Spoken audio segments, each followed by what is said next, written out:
आज हम लोगों ने क्या सीखा?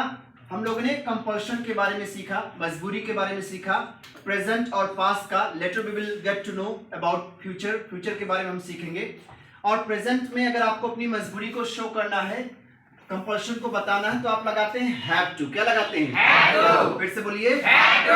स्वयं को कोई काम करना पड़ता है, मुझे कोई काम करना पड़ता है, आई हैव। क्या बनेंगे? I have to. और टू के बाद एक्शन की क्या आएगी? तो पूरा फॉर्मूला बना I have to action, I have to action. आपने एक एग्जांपल लिया, मुझे खाना बनाना पड़ता है, कैसे बोलेंगे?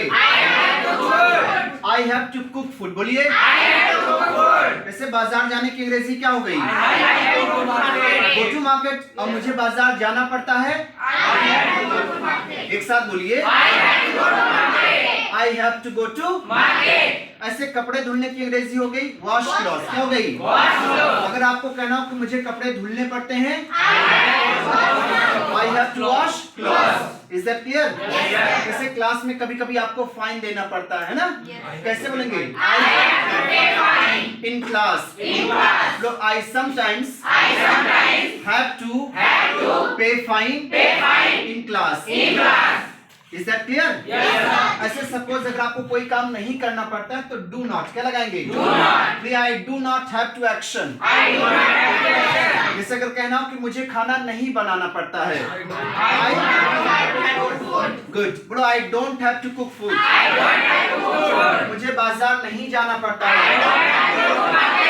आई don't have to go to market. And for asking question, question पूछने के लिए आप डू को, डू को पहले पुट करेंगे। वेरी गुड, आप डू को आगे लाएंगे। Do you have to action, do you have to action. जैसे क्या आपको खाना बनाना पड़ता है?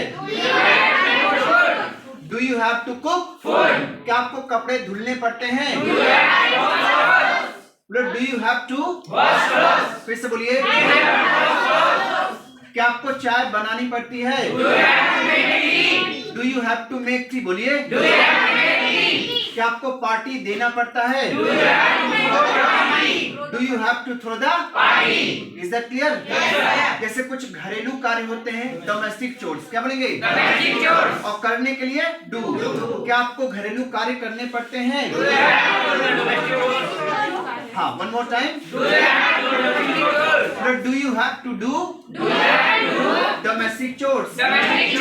ऐसे क्या करेंगे? थर्ड पर्सन के लिए आप लगाएंगे ही शी। क्या लगाएंगे? ही शी। और नेम, और इनके साथ हैज। क्या लगाएंगे?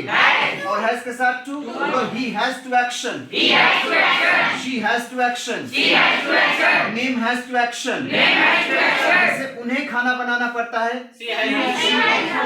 She has to cook, she has to cook food. उसे फाइन देना पड़ता है, he has to pay fine और she has to pay fine। अब मान लीजिए पिताजी हैं, पिताजी ठीक है, उनकी तबीयत ठीक नहीं रहती है, लेकिन उन्हें ऑफिस जाना पड़ता है ना। बोलो माई फादर, यानी मेरे पिताजी को ऑफिस जाना पड़ता है, भाई कार्य है तो करना पड़ेगा। बोली my father has to go to office, है ना। उन्हें कार चलानी पड़ती है, my father has to drive car, या he has to। क्या बोलेंगे? he has to drive a car। is that clear? Negative के लिए does not। क्या लेंगे? does not have to action। ठीक है, जैसे आपने कहा उसे खाना नहीं बनाना पड़ता है, she does not have to cook food। Question करेंगे, does को आप आगे ले आएंगे। does he she name have to action। does के बाद एक्शन की फर्स्ट फॉर्म आती है, यहाँ पर has ना होकर के क्या हो जाएगा? have। क्या उसे खाना बनाना पड़ता है? does he have to cook food। बोलो, क्या उसे बाइक चलानी पड़ती है? does he have to ride a bike। क्या उन्हें स्कूटी चलानी पड़ती है? does she have to ride a scooty। is that clear? समझ में आया? तो ये प्रेजेंट की बात हो गई। अबाउट आवर पास्ट, हम पास्ट के कंपल्सन के बारे में बातचीत कर सकते हैं, लेकिन पास्ट के लिए आपको क्या करना पड़ेगा? हैज और हैव टू नहीं लगाना, हैज और हैव टू नहीं लगाना। This is only for your present, this is only for your present. तो अगर ऐसे आपको कोई काम करना पड़ा था या पड़ा, करना पड़ा या पड़ा था, एक ही बात है, ठीक है। जैसे मैं आया था, बात एक ही है। तो अगर आपको कोई काम कहना हुआ कि करना पड़ा, तो हैव का सेकंड फॉर्म क्या हो जाता है? बस यही चेंजिंग करना, बाकी टू के बाद एक्शन की क्या आ जाएगी? आपके पास फॉर्मूला बोलो, आई हैड टू एक्शन। फिर से बोलिए, अगर थर्ड पर्सन ही है तो ही हैड टू एक्शन। क्या बोलेंगे? गर्ल है तो, कोई नेम है तो। एक आपके पास एग्जांपल है, मुझे कल फाइन देना पड़ा या पड़ा था, right? I had to pay fine. फिर से बोलिए, है ना, उन्हें कल बनारस जाना पड़ा। हाँ, he had to go to, बोलिए, बनारस या बनारस yesterday। बोलो, he had to go to Banaras yesterday। ऐसे नेगेटिव के लिए did not क्या लगाएंगे? और सबके लिए लगाएंगे भाई। और did not के बाद एक्शन की क्या आती है? आपने have लगाया। बोलो, I did not have to action। उसे कोई काम नहीं करना पड़ा। बोलिए बोलिए बोलिए। गर्ल है तो, नेम है तो name did not have to. जैसे मुझे फाइन नहीं देना पड़ा, I did not have to pay, है ना। उन्हें बनारस नहीं जाना पड़ा, he did not have to go to. फिर से बोलिए, वेरी गुड। ऐसे क्या करेंगे? क्वेश्चन के लिए डिड को आप आगे ले आएंगे। Did you have to? क्या बोलेंगे? Did he have to? आप ये मत सोचिए कि कच्चा ही है तो हैज लगा देना ना, क्योंकि हमारा डिड आ गया। डिड के हिसाब से हम यहाँ पर लगाएंगे एक्शन फर्स्ट फॉर्म। क्या आपको फाइन देना पड़ा? Did you have to pay fine? क्या आपको बनारस जाना पड़ा था? Very good, fantastic. फिर से बोलिए, क्या उससे बनारस जाना पड़ा था? Did he have to go to Banaras? बोलो, फिर से बोलिए, Did he have to go to?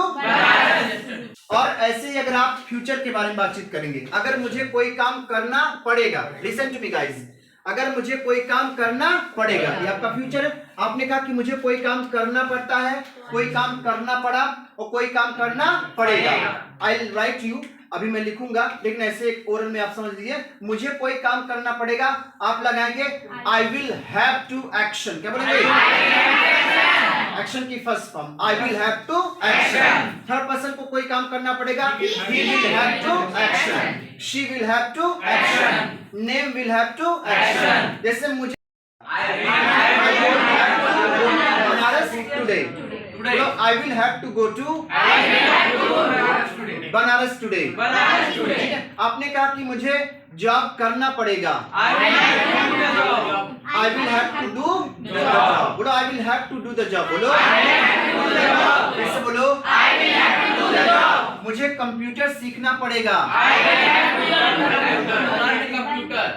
Have to learn computer. बोलिए, I will have to learn computer. Is that clear? Yes sir. तो प्रेजेंट, पास्ट, फ्यूचर, ये तीनों चीज होगा ना। yes, आप अपनी मजबूरी को, ठीक है, प्रेजेंट में भी, पास्ट में भी और इवन क्या कर सकते हैं, फ्यूचर में भी have to के साथ बता सकते हैं। Did you understand guys? Yes sir. All the best. Bye bye. Take care.